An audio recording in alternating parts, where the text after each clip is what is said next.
Hi everyone! Hey, how's it going? How you doing?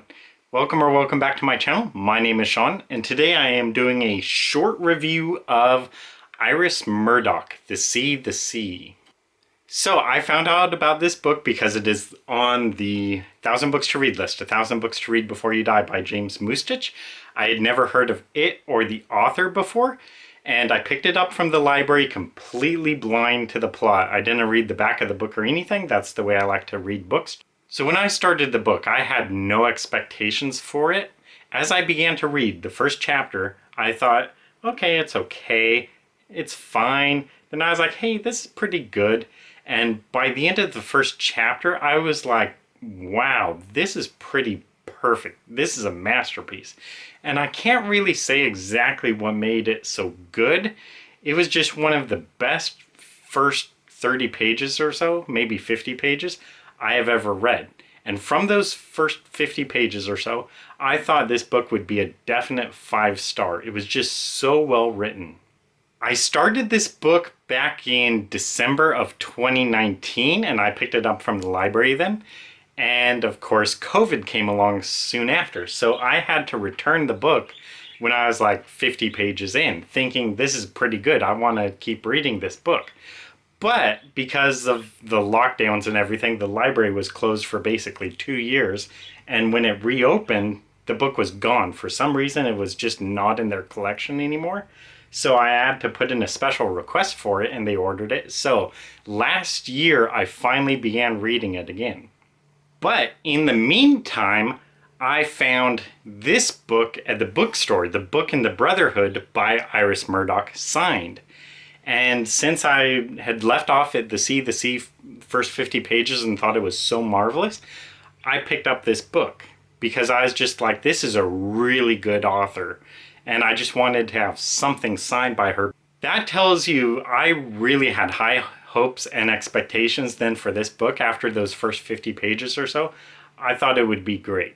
So when I got it back from the library finally after a couple years, I started rereading it where I left off, and I was just kind of like, where's the part I loved? I knew I loved this book, but where is it? So I kept kind of reading a few pages, and I was just like, I thought I loved this book, and it was just boring. I just wasn't into it.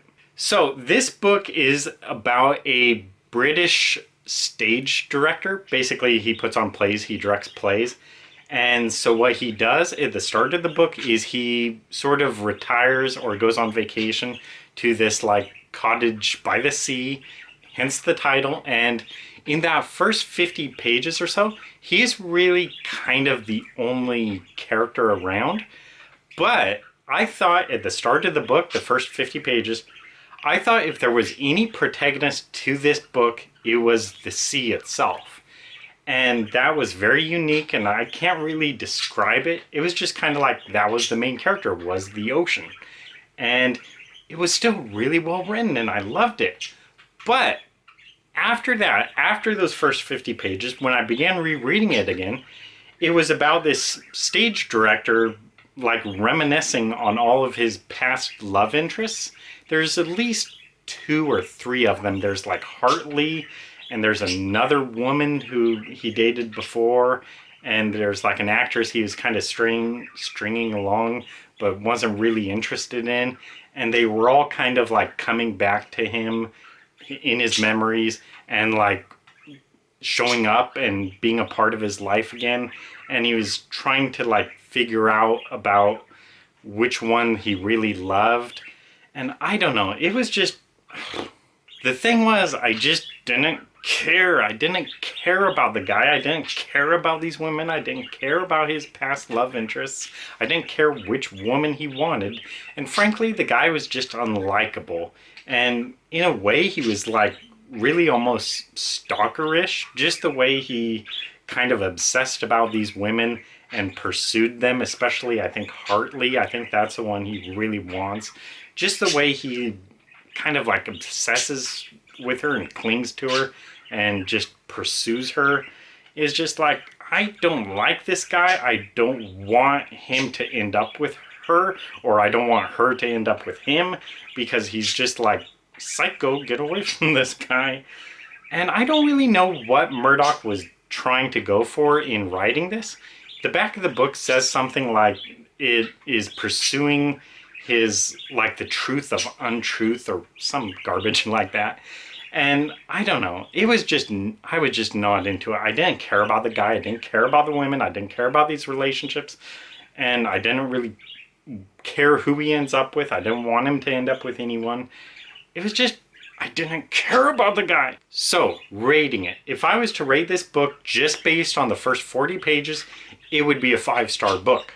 If I was to rate just the pages after that, it would be a 1-star book. So, I am going to give it 3 stars, basically with the conclusion that I love the beginning. It had a lot of promise. It just never lived up to that. And the rest of the book was just a story I did not care about. It was just, nothing appealed to me. And eventually I just DNF'd it. So, 3 stars. If you could get a free copy of this book, would I recommend reading it?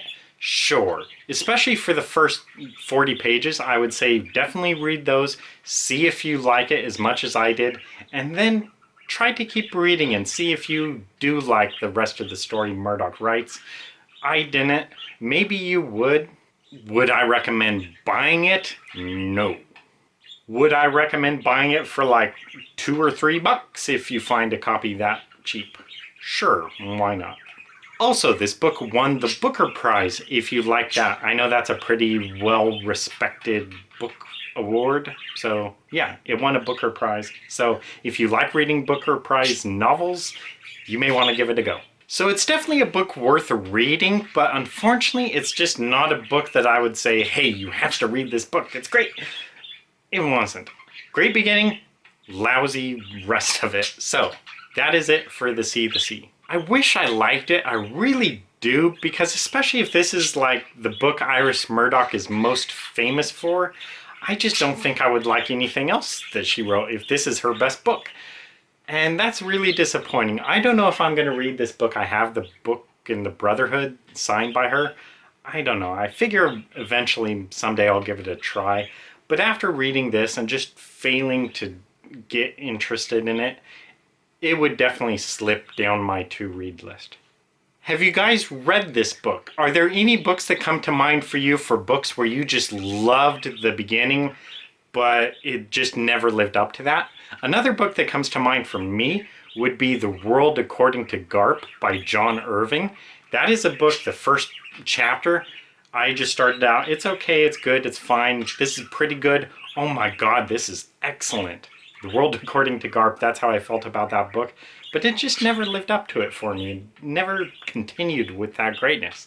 And The Sea is kind of the same way. It's just a great beginning, but that is it. Never lived up to it. So, are there books for you where you really loved the beginning but nothing else? Let me know. Thank you guys for watching, and I'll see you next time. Bye!